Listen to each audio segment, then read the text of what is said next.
Bonjour à tous, c'est Quentin d'Objectif Quentin et aujourd'hui les Universal Studios nous ouvrent leurs portes.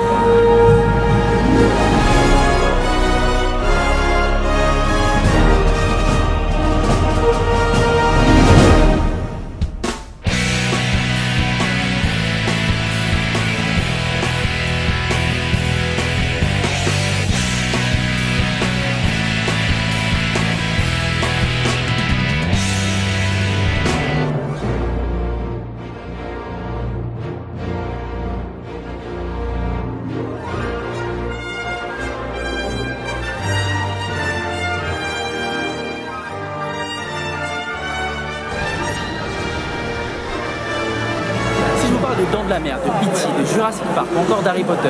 Ça ne vous laisse pas indifférent?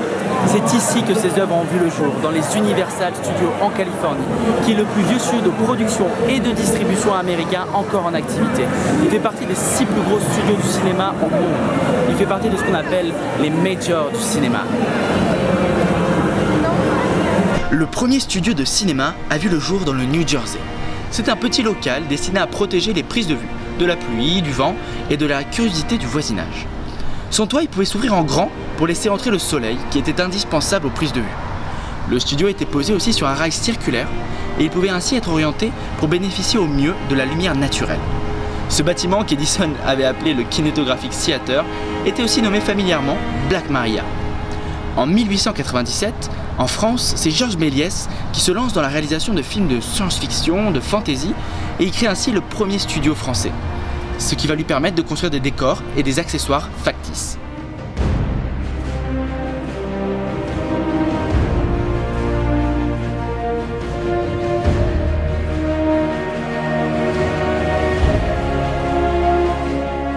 Pourquoi tourner dans un studio ?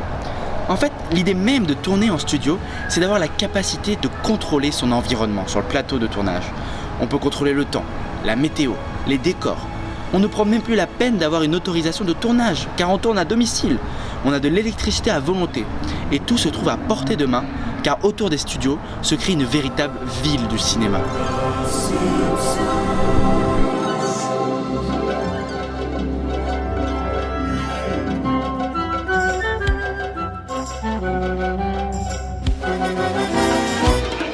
C'est une véritable fourmilière qui se développe ici. Vous avez des hangars pour tout, pour le décor, pour les matériels, pour les costumes. Vous retrouvez aussi les caravanes des acteurs, des réalisateurs. Tout est fait dans un but de productivité à l'américaine. Donc vous avez un hangar où on crée à la chaîne des décors, l'acteur qui refait son costume juste derrière le studio, un parking privé pour l'équipe et à peine 100 mètres, un hangar avec tout le matériel audiovisuel nécessaire. C'est une machine à produire des films, l'industrie du rêve.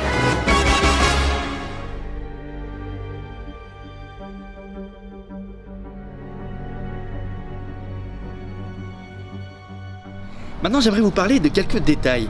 Sur un studio, l'éclairage est assuré par des projecteurs qui sont installés au-dessus du plateau sur ce qu'on appelle un grill. C'est identique à celui d'un théâtre.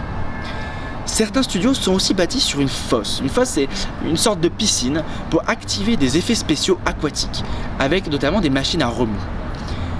Et bien sûr, la plupart des studios sont équipés de larges et hauts cyclos.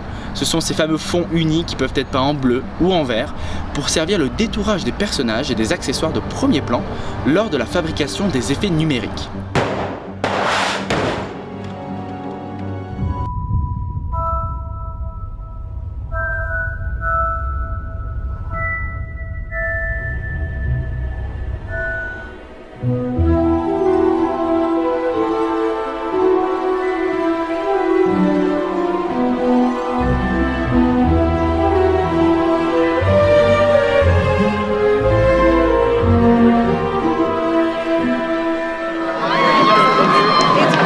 Vous l'aurez compris, les studios, ça apporte énormément d'avantages aux grosses productions. C'est un gain d'argent, c'est un gain de temps, même si c'est vrai que pour une journée de tournage dans les Universal Studios, c'est en moyenne 30 000 $.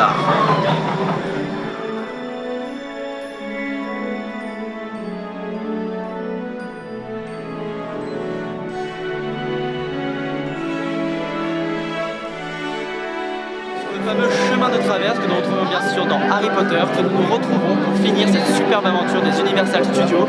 J'espère que vous avez aimé la vidéo, n'hésitez pas à la partager, à la commenter. En attendant, je vous dis à bientôt, prenez soin de vous, comme ils aiment dire ici, take care.